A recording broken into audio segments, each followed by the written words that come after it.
আর এবার নজর রাখবো ছত্তিশগড়ের দিকে। ছত্তিশগড়ের রায়পুর, সেখানে কারখানায় বিস্ফোরণের খবর পাওয়া যাচ্ছে। স্টিল প্লান্টে বিস্ফোরণে 6 শ্রমিকের মৃত্যুর খবর পাওয়া যাচ্ছে। বেশ কয়েকজন আহতও হয়েছেন এমনটাই খবর পাওয়া যাচ্ছে এবং আহতরা ইতিমধ্যে স্থানীয় হাসপাতালে চিকিৎসাধীন। কিন্তু কিভাবে বিস্ফোরণের ঘটনা ঘটলো আরো বিস্তারিত জানাতে পারবে আমার সহকর্মী অতনু রয়েছে আমার সঙ্গে। অতনু, এই কারখানায় বিস্ফোরণের ঘটনা ঘটলো কিভাবে?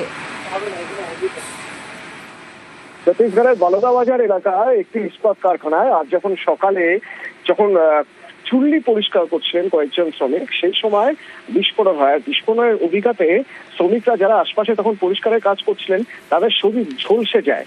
6 জনের মৃত্যুর খবর পাওয়া যাচ্ছে এখনো পর্যন্ত। 10 জন জখম, যে 10 জনকে হাসপাতালে নিয়ে যাওয়া হয়েছে তাদের মধ্যে থেকে 5 জনের অবস্থা গুরুতর, তাদের বিলাসপুরে নিয়ে যাওয়া হয়েছে। কিন্তু কিভাবে এই ঘটনা ঘটলো?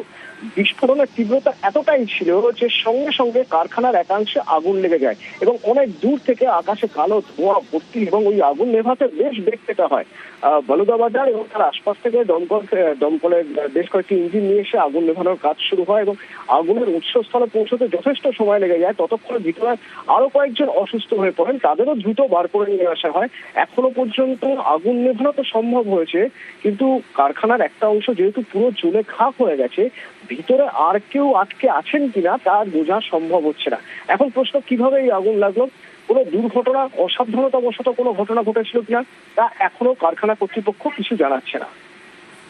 অতনু, আরেকটা বিষয় জানতে চাইবো, যারা আহত ইতিমধ্যেই চিকিৎসাধীন হাসপাতালে, তাদের শারীরিক অবস্থা কিরকম?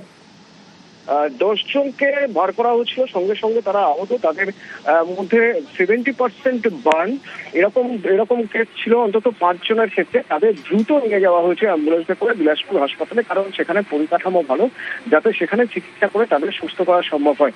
বাকি 5 জন, সেই 5 জনের অবস্থা অতটা গুরুতর, মানে আশঙ্কাজনক বা প্রাণহানি হতে পারে এরকম পরিস্থিতি না হলেও জখম যথেষ্টই। কারণ বিস্ফোরণের অভিজ্ঞতায় যে সময় বিস্ফোরণ হয় তখন কারখানায় ওরা একেবারেই ওই চুল্লির কাছাকাছি ছিলেন। আর সেই জন্যই তাদের উপরে সবচেয়ে বেশি আঘাত আসে এবং তার জন্যই তাদের অবস্থা সবচেয়ে খারাপ হয়ে যায়। অন্তত 15 থেকে 20 জন শ্রমিক তারা সবচেয়ে বেশি আহত হন। 6 জন তো ঘটনাস্থলেই মারা যান। বেশ অতনু। हृदय विदारक घटना हुई है।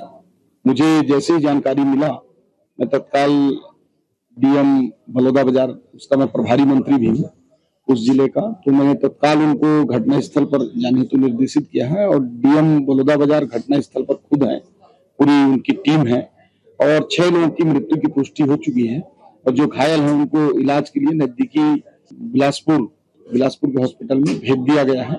और इसकी बृहद जांच हेतु मैंने निर्देश दे दिया है और फैक्ट्री को सील करके पूरी घटना की जांच भी चालू हो गई है। ছত্তিশগড়ের রায়পুরে কারখানায় বিস্ফোরণের ঘটনা এবং স্টিল প্লান্টে বিস্ফোরণে এখনো পর্যন্ত আমরা যে আপডেট পাচ্ছি তাতে 6 শ্রমিকের মৃত্যুর ঘটনা ঘটেছে এবং এই বিস্ফোরণে প্রায় 10 জন আরও যারা আহত, এবং কারখানার একটি চুল্লিতে বিস্ফোরণের ঘটনা ঘটে এবং সেখান থেকেই ভয়ানক অবস্থা, আহতরা স্থানীয় হাসপাতালে চিকিৎসাধীন।